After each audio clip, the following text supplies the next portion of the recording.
Tout d'abord, je tenais à remercier tous ceux qui m'ont envoyé une photo ou qui ont joué le jeu avec une vidéo même, car franchement, j'ai reçu pas mal de photos et vidéos et ça m'a fait très plaisir car au départ, je m'y attendais pas du tout.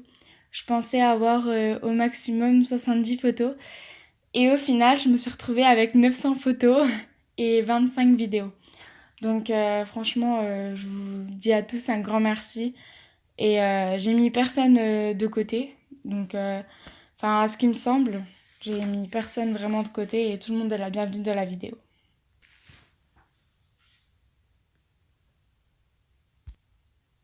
Depuis notre plus jeune âge, nous rêvons de faire comme nos parents, grands-parents ou encore oncles et tantes. On commence tout d'abord par s'occuper des veaux, ensuite les vaches, puis conduire les tracteurs sur les genoux du papy et enfin conduire un tracteur tout seul. Nous grandissons et trouvons des projets pour s'installer qui sera notre but final. Et pour y arriver, aujourd'hui, il n'y a que le courage et la passion qui nous poussera.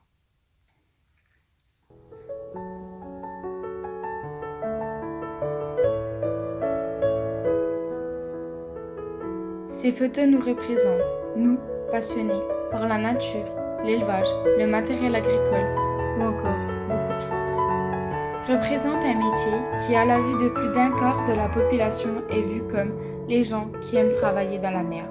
Sauf que là, je vais vous arrêter et vous prouver le contraire. Enfin, j'essaierai. Je ne prendrai que 10 minutes de votre temps, mais juste pour vous expliquer pourquoi, nous, les agriculteurs et agricultrices, on aime ce métier.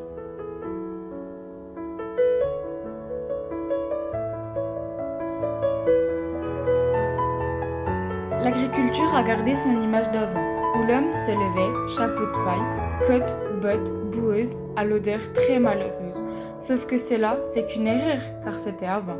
Maintenant, l'homme d'aujourd'hui, c'est un homme passionné, qui se lève en même temps que le soleil, pour la traite qui, elle, ne l'attend pas.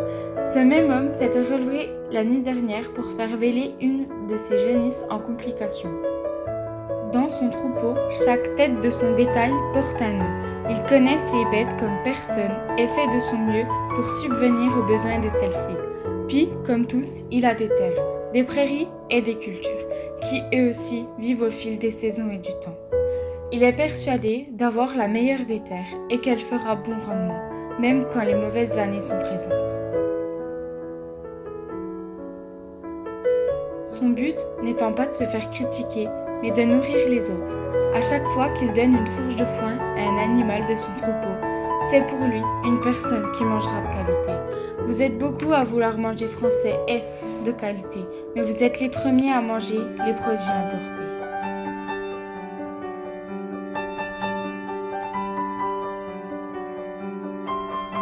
Aujourd'hui, l'agriculture a évolué. Ce ne sont plus des chevaux qui travaillent la terre, mais les tracteurs et leur matériel. Pour survivre, les agriculteurs ont dû s'agrandir ou encore se diversifier.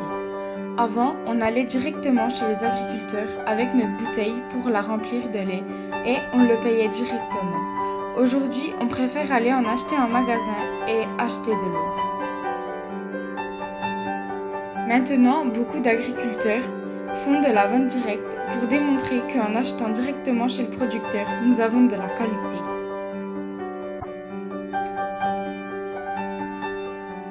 Le monde agricole vous offre maintenant les possibilités telles que des portes ouvertes ou encore des dimanches à la ferme pour visiter les exploitations agricoles et voir où et comment les animaux sont élevés, mais aussi pour voir comment l'agriculteur travaille. Si un jour vous avez un doute ou une question sur la façon dont un agriculteur travaille, alors allez lui demander. Peut-être que ça prendra 10 minutes de votre temps et de son temps, mais qu'est-ce que c'est que 10 minutes sur toute une vie ? Et au contraire, l'agriculteur se fera un plaisir de vous expliquer ses méthodes de travail.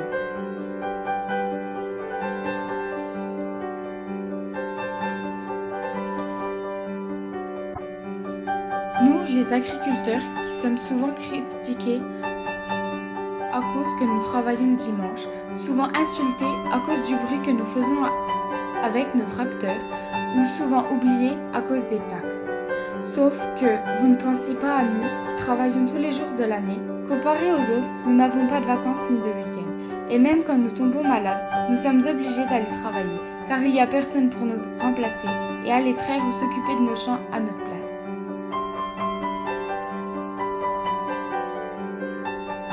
Chaque jour, vous aurez besoin d'un agriculteur, au minimum 2 fois par jour.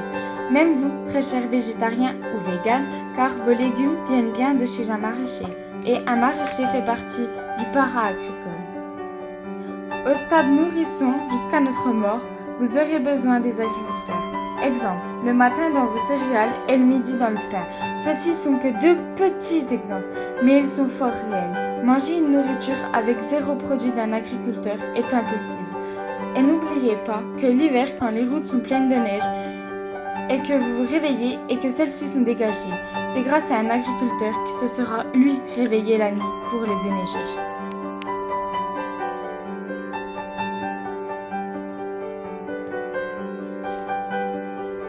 Puis, je vais vous parler d'un sujet qui fâche, les femmes dans le monde agricole. En 2015, 23%, soit un quart des chefs d'exploitation agricole, sont des femmes. D'après vous les hommes, une femme ne peut pas ou ne pourrait pas faire le même travail qu'un homme dans une exploitation agricole. Sauf que c'est faux. Une femme peut très bien faire les travaux dans les champs, s'occuper de l'élevage, faire de la mécanique, etc. Vous êtes beaucoup à m'avoir dit « Oui, mais une femme, elle peut conduire, mais par exemple, elle ne pourrait pas changer une roue de tracteur toute seule, car c'est beaucoup trop lourd. » Sauf que vous oubliez que certaines femmes qui travaillent dans le milieu agricole ont plus de force que certains hommes. Vous oubliez aussi qu'aujourd'hui, grâce à l'évolution, il y a du matériel exprès pour justement aider les femmes dans ce milieu. Sans oublier qu'une femme peut être très belle au travail sans être une allumeuse. Alors arrêtez vos préjugés et laissez-nous une chance.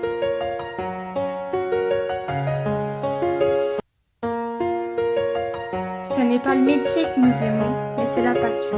Avec tous les moments pleins d'émotions. De la peur comme de la joie, dans les beaux moments comme les mauvais. Nos tracteurs, vaches, moutons ou encore chèvres sont ce que nous avons de plus précieux. En aucun cas nous voulons arrêter cette belle passion. Et même si...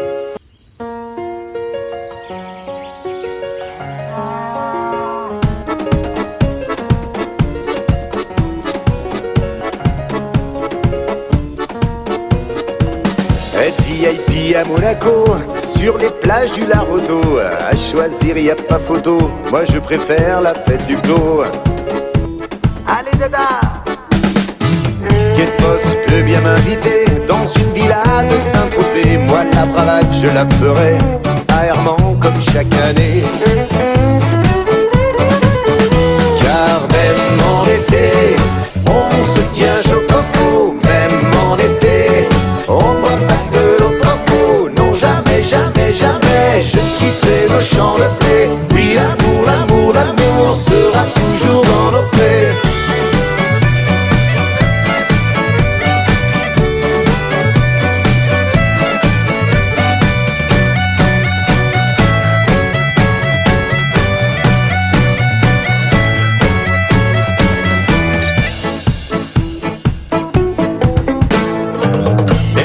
France me laisse lui faire la totale sans bonne manière. J'irai à Saint-Sauve ou à Coupière, fantasmer sur la rosière.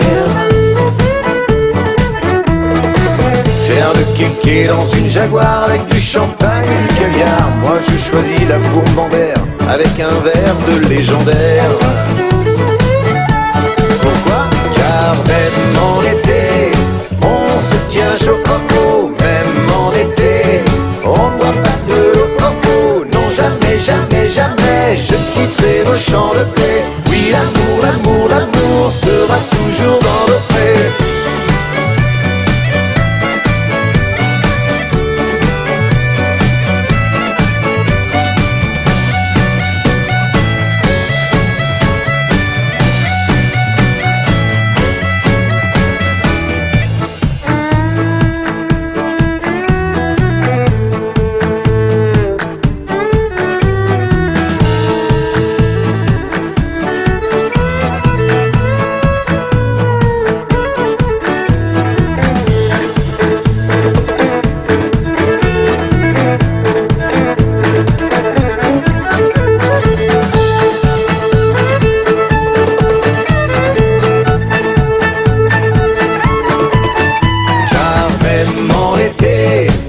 on se tient chaud. Oh